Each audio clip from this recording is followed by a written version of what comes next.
네, 교육개혁이 시작됐다. 교육개혁이 시작됐다.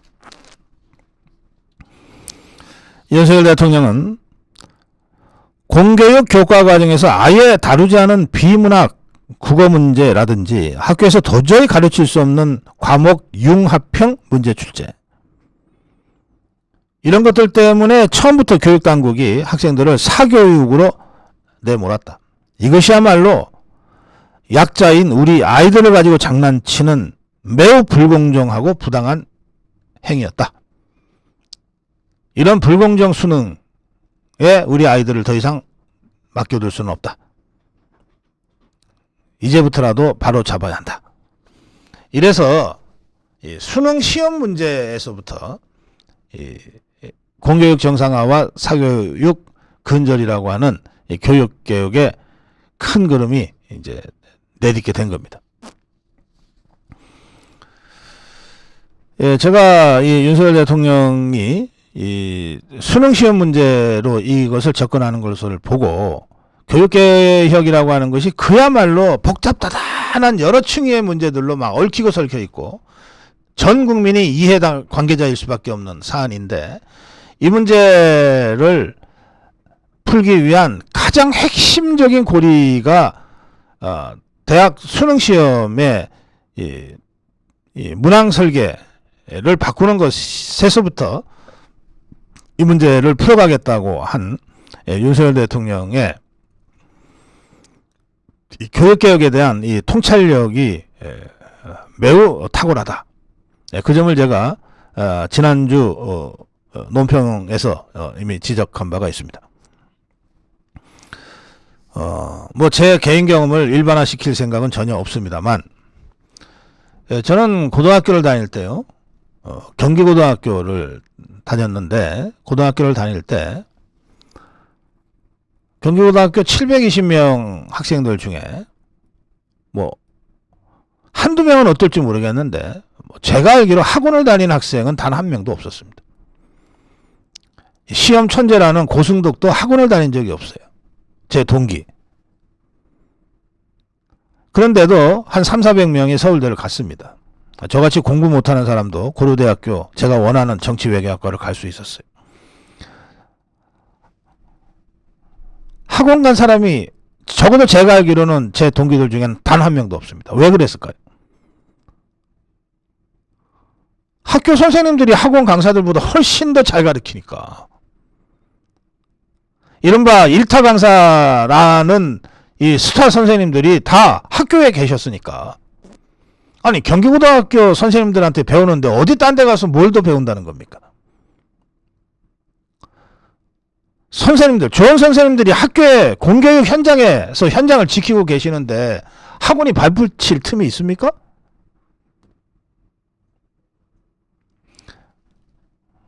지금 윤석열 대통령이 수능 시험 문제를 교과과정 안에서 난이도를 합리적으로 조절해 하는 방식으로 가자.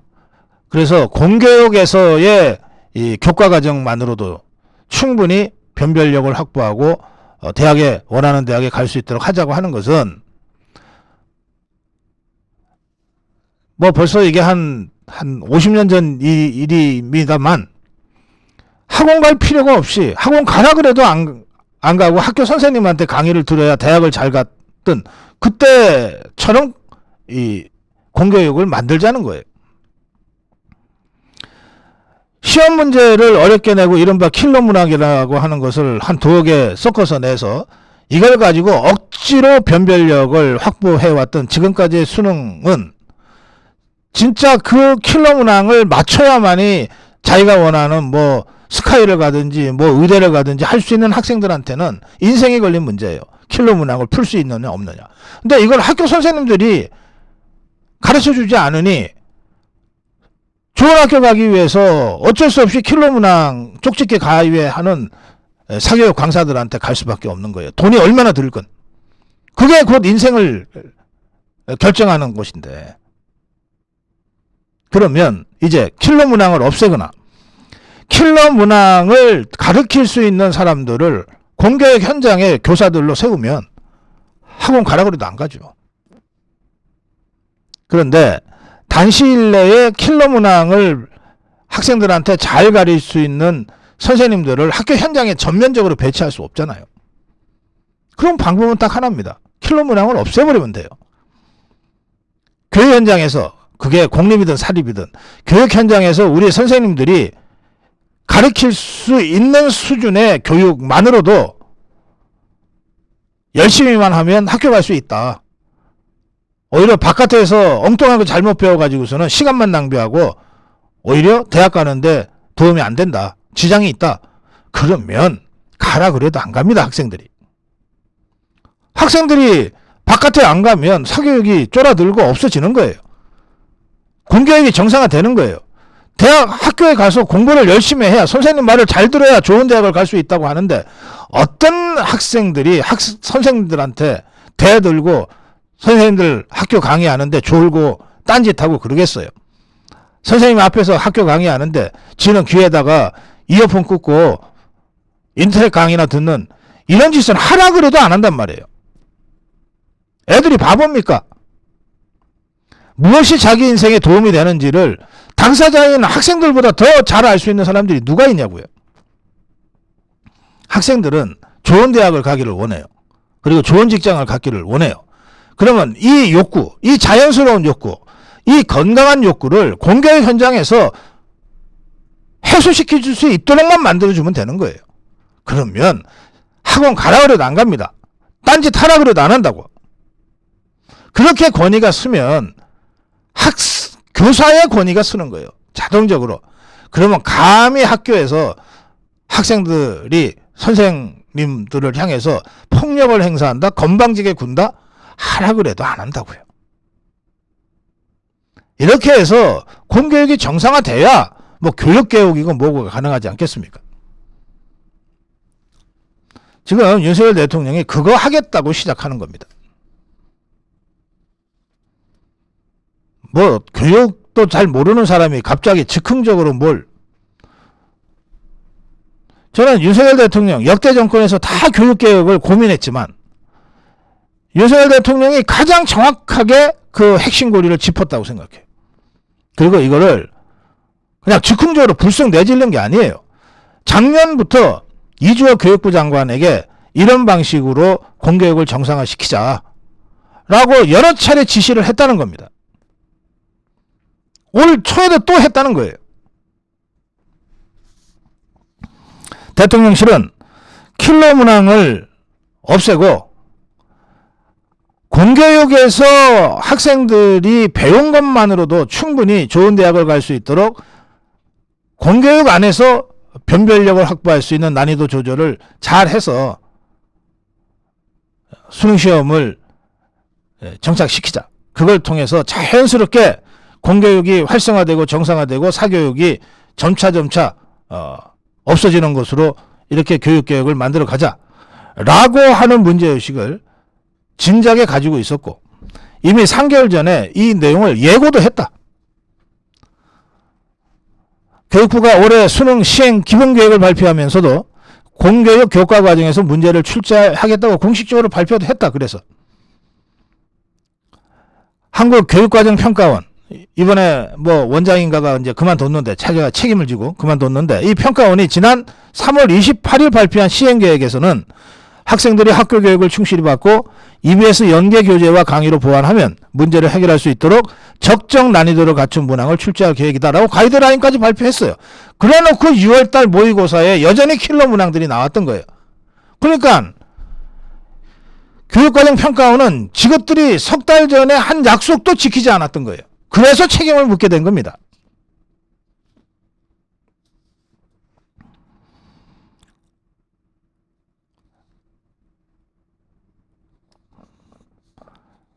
그래서 이렇게 대통령이 거듭해서 지시하고 교육부 장관이 그렇게 하겠다고 했고 또 그것을 받아서 교육과정평가원이 3월 달에 그런 방식으로 수능시험을 출제하겠다고 공식 발표까지 해놓고도 여전히 모의고사에 킬러 문항들이 튀어나온 이유가 뭘까 도대체. 이 자가 뭐 그렇게 대단한 자라고 대통령한테 장관한테 항명을 하면서까지 이랬을까. 이거 이 자 개인의 문제가 아닌 것 같다. 이 자 뒤에 버티고 있는 킬러 문항을 핵심고리로 하는 이 사교육 카르텔 생태계가 이게 작동하고 있는 것 같다. 이렇게 이제 문제인식이 확장이 되고 있는 겁니다. 대통령실은 사교육 시장의 이권 카르텔의 저항이 만만치 않을 것으로 우려하고 있다. 그러나 이번 기회에 사교육 경감 방안을 밀어붙이지 않으면 다시는 기회가 없을 수도 있다. 이렇게 해서 강력하게 밀어붙이겠다는 의지를 다시 한번 밝히고 있습니다. 자, 그러면 이 킬러 문항이라고 하는 문제, 이게 과연 윤석열 대통령이 갑자기 정말 갑자기 툭 튀어나오듯이 낸 거냐? 아니란 말이에요.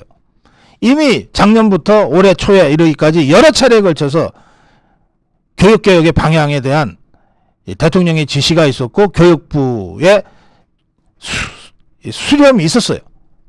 그런데 이번에 엉뚱한 방향으로 갔기 때문에 책임을 묻게 된 거예요. 그러면 이 킬러 문항에 대한 문제의식은 윤석열 대통령만 갖고 있었던 것인가? 아닙니다. 교육개혁에 대해서 조금이라도 관심을 갖고 들여다본 사람들은 다 이 킬러 문항 이것 때문에 애들이 죽는다 진짜. 이 킬러 문항은 애들 킬러다. 이런 문제의식들을 다 하고 있었어요. 아니 조금만 들여다보면 아는데 그게 이재명이도 지난 대선 때 킬러 문항을 금지시키겠다고 공약으로 내세웠어요. 이재명이도. 2022년 1월 10일입니다. 2022년 대통령 선거 한참 될 때 선거 한 석 달 앞두고 민주당 선대위 교육대전환위원회 정책본부가 공식 발표한 겁니다. 이때 이재명이가 직접 발표를 했는데 수능시험의 사교육 의존도가 높은 초고난도 문항, 이걸 킬러 문항이라고 보통 부릅니다. 초고난도 문항 출제를 없애겠다 그랬어요.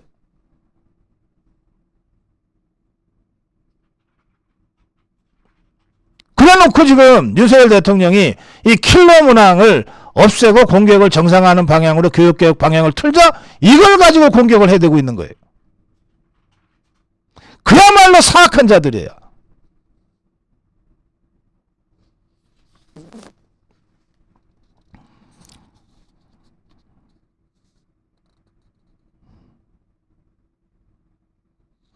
자, 여기서 지금 문제의 그 배후에 도사리고 있는 이 사교육 카르텔의 실체가 지금 이제 점점 드러나고 있는데, 이 사교육 카르텔의 최대 수혜자들은 사교육 일타 강사들이죠. 이른바.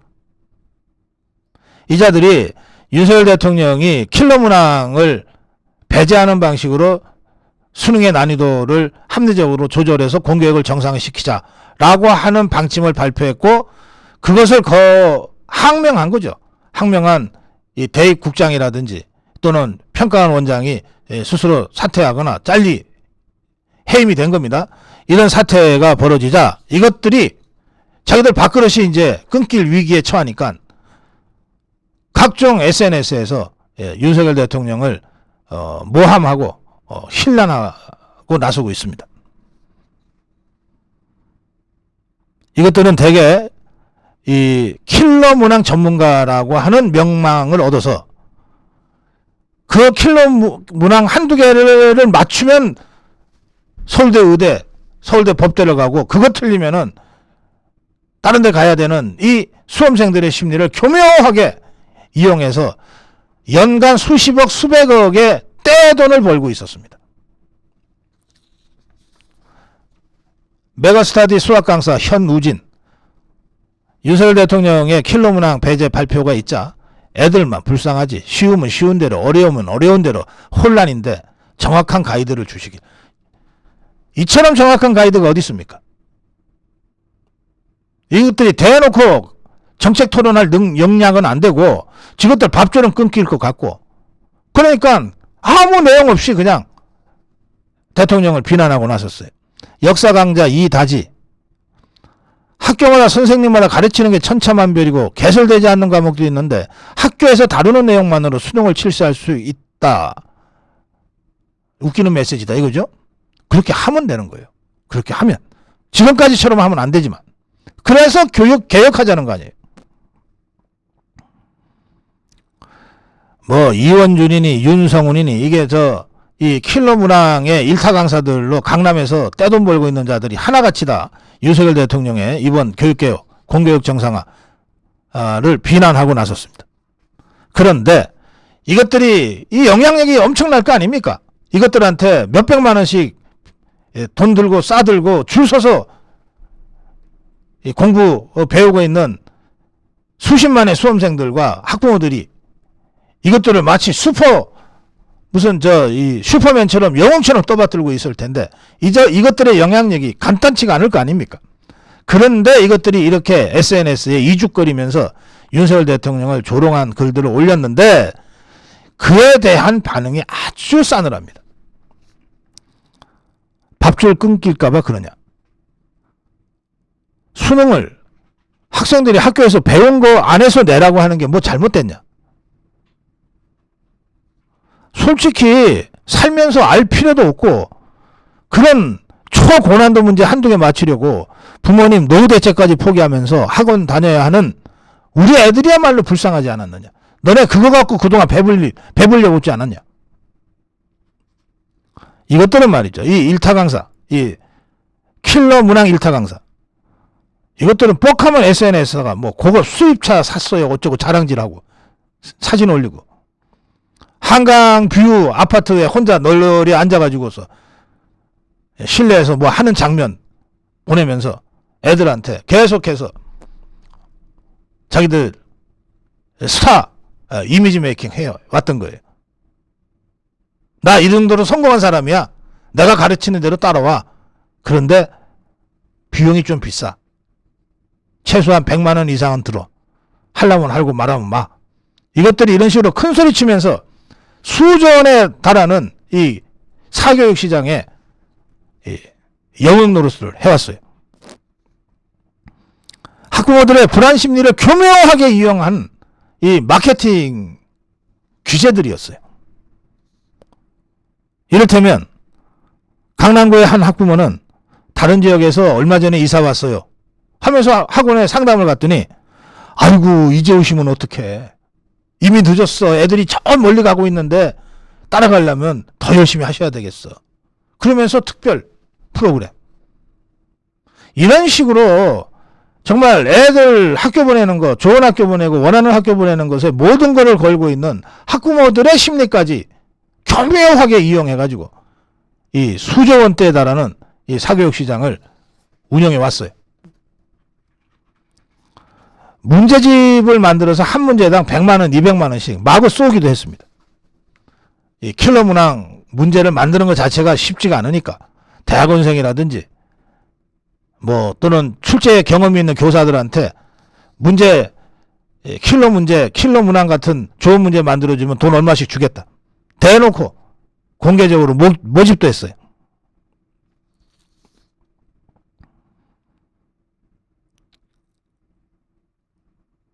재수생들한테는 학원비와 별도로 교재비로만 많을 때는 월 100만 원씩 받아서 챙겼습니다. 이 킬러 문항이 나타나면서 재수생들이 급증했습니다. 28%까지 재수생들이 급증했는데 이거 왜 그러냐? 킬러 문항을 풀기 위해서는 재학생보다는 재수생들이 더 유리하다. 재수생들이 킬러 문항이 많이 나올수록 어려운 문제가 많이 나올수록 한번 실패한 경험이 있는 재수생들이 더 유리하다. 그래서 재수하면 더 좋은 대학에 갈 수 있다. 그럼 이 재수생들 1년에 최소한 3천만 원에서 5천만 원 가까이 학원비가 더 들어갑니다. 이게 사교육 시장의 또 큰 풀이었어요. 풀.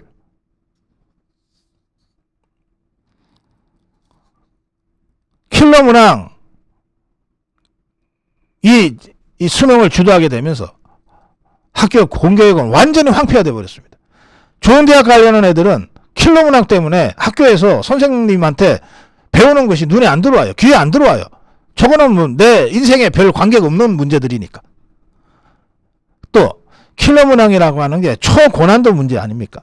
기초가 없는 학생들은 아예 엄두도 못 내요. 어차피 나는 저 문제 풀고 좋은 대학 못 갈 거야. 다 포기해버리고 낮잠 자버리죠. 반에서 공부 좀 잘하는 애들은 학원으로 달려가지 학교에 남아있지 않고, 그것에 도전조차 할 엄두를 못 내는 학생들은 다 방에서 자버리죠. 교실에서. 그런 학생들을 앞에 놓고 교사가 무슨 의욕을 가지고 학생들을 가르치겠어요. 그래서 공교육이 파편화되고 공교육이 황폐해지는 거예요.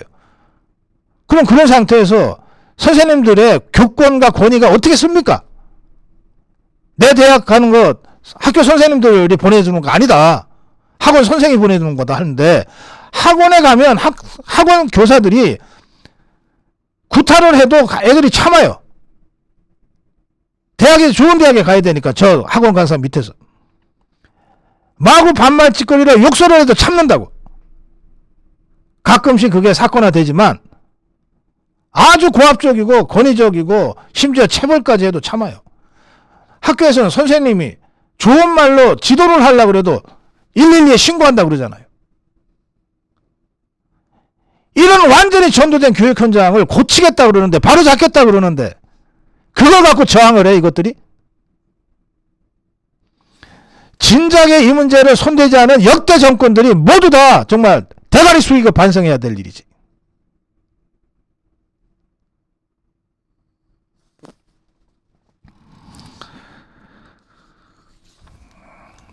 예, 저는 윤석열 대통령이 시동을 걸은 교육개혁, 이를테면 우리들끼리는 정부 여당 둘러 앉아가지고 자기들끼리는 좀 그래도 좀 타이밍 봐가면서 조금 세련되게 좀 접근을 하시지, 뭐 이런 얘기를 구시렁구시렁 할 수 있어요. 그런데 그런 이 공학적 접근으로 지금 이 문제를 바라볼 때가 아니에요. 역대 정권 수십 년 동안 다 서로 문제의 본질은 알면서도 누가 고양이 목에 방울 달 수 있냐 하고 니비럭 내미럭 하다가 정말 여기까지 와버렸는데, 여기서 중요한 건 기술이 아니라 결단이라고. 결단. 정치적으로 아무리 내가 공공에 처하더라도 더 이상 대한민국 교육을 이대로 방치할 수는 없다. 이 결단이 윤석열 대통령의 킬러 문항 배제라고 하는 것으로 나온 거예요. 그런 맥락을 정확하게 읽고 뒷받침을 해야지, 한가하게 무슨 기술적인 문제나 변두리 문제 같은 걸 가지고 지금 달려들 때냐 말이에요. 이주호가 고개 숙였어요. 잘못했다. 잘못했다 고개 숙였어요. 그럼 앞으로 잘해라 말이야. 직접 나서서 왜 이 문제가 핵심인지, 이 문제로부터 교육개혁을 풀지 않으면 안 되는 이유를 알아듣도록 설명해라 말이야. 고개만 머리만 숙이면 다 되냐고. 이게 자리를 걸고 좀 해라. 자리를 걸고.